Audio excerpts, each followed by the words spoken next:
This is reasonable adjustment, and our right to small changes and why it really matters. This is reasonable adjustment and our legal requirements to make health services as easy to use for disabled people as they are for non-disabled people. A reasonable adjustment are small changes that can be make a big difference. A reasonable adjustments are about making sure that I am involved in everything about me. For this video, we want to share our experience with you. We hope we'll show you how important small changes and reasonable adjustments and how much difference that we can make. In 2014, members with learning disabilities had died an average of 13 years sooner, and women with learning disabilities 20 years sooner than those without learning disabilities. 20% of people with learning disabilities were under 50 when they died, compared with 9% of people without learning disabilities. The most common reasons for early death were delays or problems with diagnosis or treatment, problems with identifying needs and providing appropriate care in response to changing needs. Making small changes can help improve access, communication and understanding, which gives people the chance to live longer in healthy and happier lives. This is my story, the fear bag. When I have an appointment, I start to worry. Will I be able to hear people? Is there space for me to sit down? Will I be able to understand what they are talking about? Can I understand the information? Is there a hearing loop and is it working? Will someone help me if I need it? Is there a blue badge parking? Is there a quiet room? Will I have enough time to talk and ask questions? Have the staff been trained about my needs? Is there a good access for wheelchairs? And do the staff know about passports? Before I get to my appointment, I have all these worries. Fear, which makes me anxious. My fear bag is full. When a small change has been made, I feel confident and happy. I know about my health and I can look after myself. Small change makes a big difference for everyone.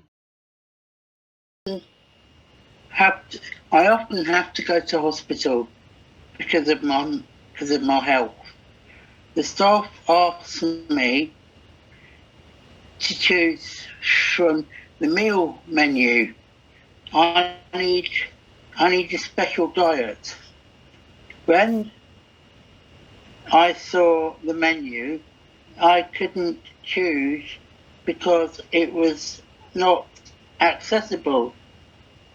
There were no pictures or clues to help me. I was worried I would make myself ill by eating the wrong food. Words on their own don't mean much. Words with pictures give me confidence to help me make good choices. Keep information as clear as possible. Use pictures to give clues. Put pictures first, words after. Use a minimum of size 16 font. Don't use joined up fonts. Don't use acronyms or abbreviations. Don't use jargon. Check understand of English language is very confusing. I'm Anne Godfrey. This is my story when I went into hospital for operation. When I went to the hospital with I needed a little mini operation, the specialist I was dealt with, they said that I needed to sign a sentinel form to have the operation. Then the nurse came around, and I said to the nurse, could you help me with the form because I had a learning disability, that I need help to read some of the questions. And the nurse said, oh, I haven't got time to do it, just sign it. But I was really upset about it because I didn't know what I was signing for. I could be signing for something else. Why I was in hospital that time I was having a money operation, this lady came around and said that we do passports with people with learning disability, would help you the next time you go into hospital. So she sent me through the form to fill out, so I filled the form out with my mother, and then I took the form back into to the hospital when I had to have a second operation, and I gave it to the lady, and she read it, said, oh, I need help with all that. Said, oh, no pressure, I can help you with to do the form, and I felt much easier to have the operation than I did the first time.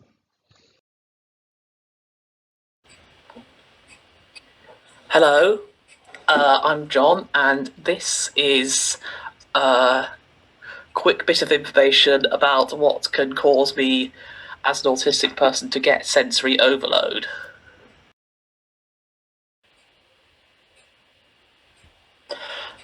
What causes sensory overload for me can be crowds, loud noise, fluorescent lighting, flashing lights, lots of people talking together at once, and lots of different sounds and stuff going on at once.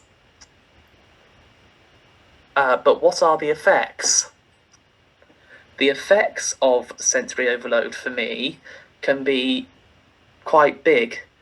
Luckily, as I have grown up and been able to control these, but they are still harmful.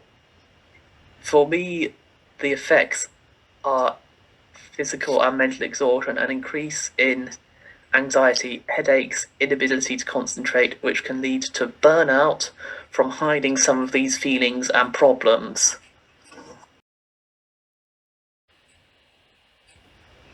A great way of stopping this from happening would be to have the reasonable adjustment of quiet areas. This is a small area where it is very nice and quiet and there is not much sensory input. This helps people to relax, reduce stress, and limit anxiety. This is our leaflet about small changes.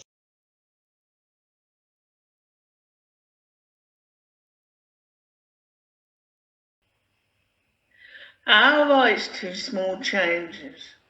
Reasonable distance are legal requirements and help to reduce the chance of early death in people with learning disabilities. Small changes in our health service can make a huge difference to us and our quality of life. We have a right to small changes that help us to be in control of our own health.